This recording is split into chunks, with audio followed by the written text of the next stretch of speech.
Nation piled high with ceremonies, the day of our nation's birth, I am honored to introduce the nephew of Washington Irving, Mr. Pierre Monroe Irving, who will read some selected passages from our Declaration of Independence.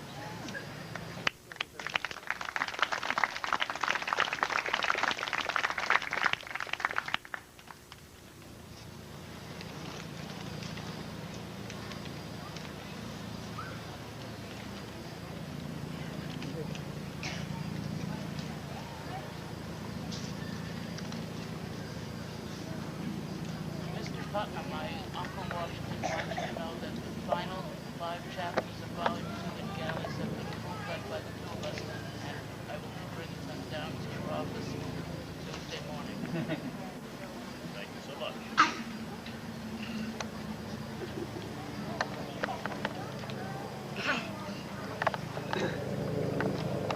When, in the course of human events, it becomes necessary for one people to dissolve the political bands which have connected them with another, and to assume among the powers of the earth the separate and equal station to which nature and nature's God entitle them, a decent respect to the opinions of mankind requires that they should declare the causes which impel them to the separation. We hold these truths to be self-evident, that all men are created equal, that they are endowed by their Creator with certain unalienable rights, that among these are life, liberty, and the pursuit of happiness, that to secure these rights, governments are instituted by men deriving their powers from the consent of the governed, that whenever any form of government becomes destructive of these ends, it is the right of the people to alter or to abolish it and to institute new government, laying its foundation on such principles and organizing its powers in such forms as to them shall seem most likely to effect their safety and happiness.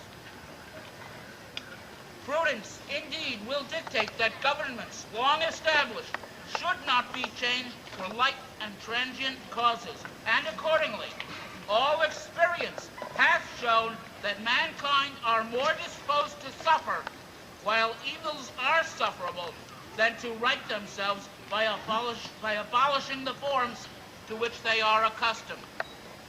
But when a long train of abuses and usurpations pursuing evinces a design to reduce them under absolute despotism, it is their right, it is their duty to throw off such government and to provide new guards for their future security.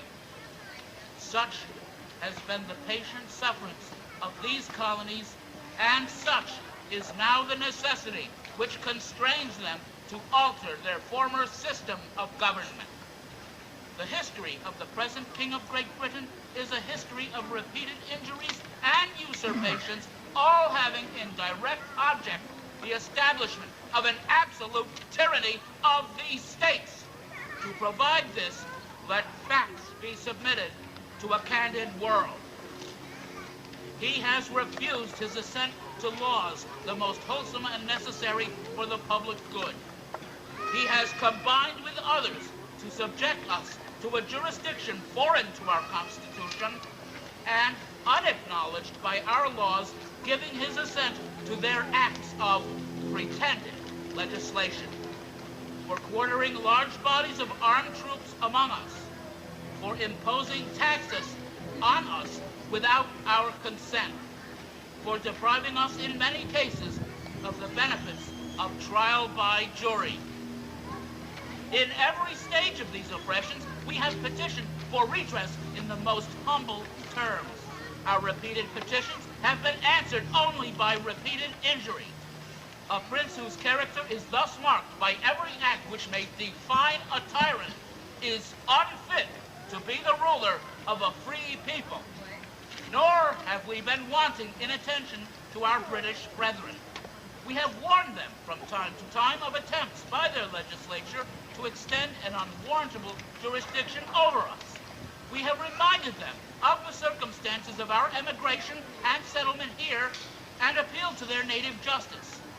They too have been deaf to the voice of justice and of common ancestry.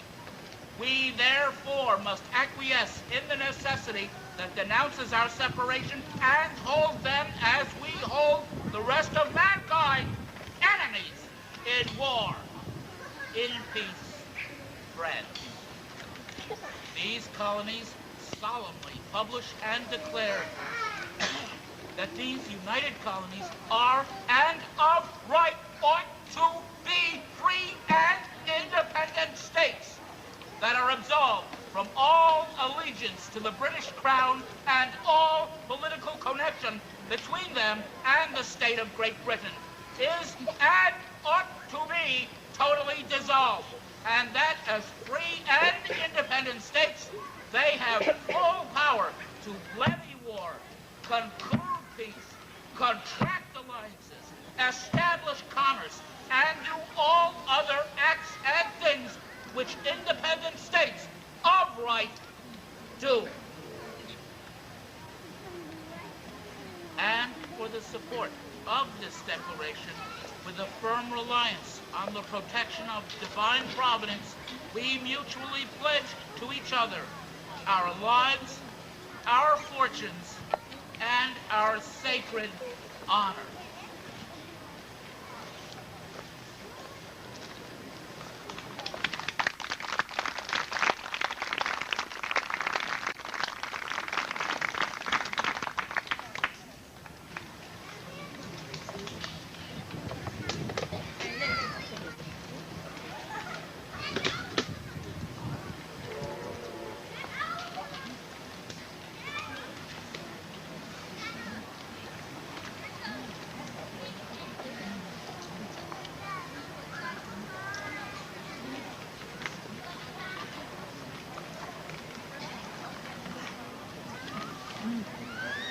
As I have the supreme honor of concluding our Independence Day festivities, I will now proceed with some toasts to the Republic.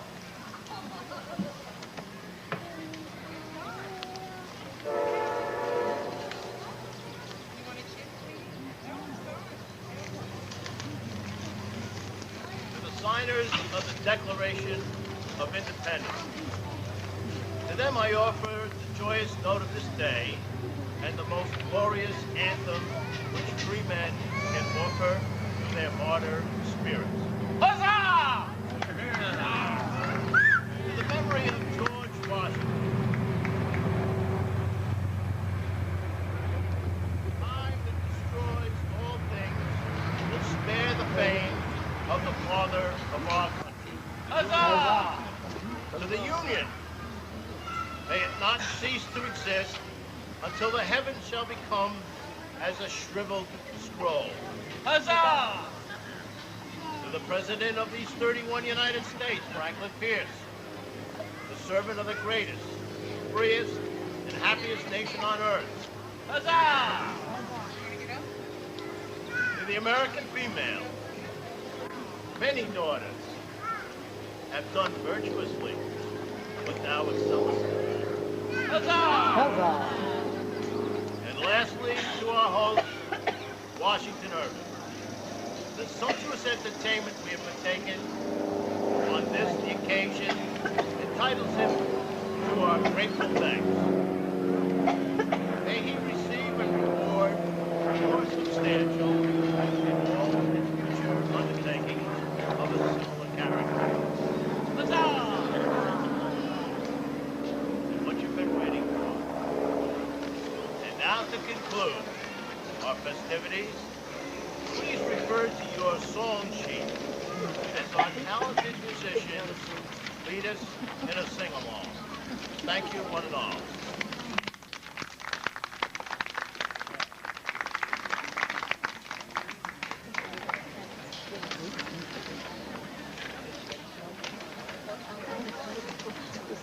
I know. So you all have your songs? We do. Okay.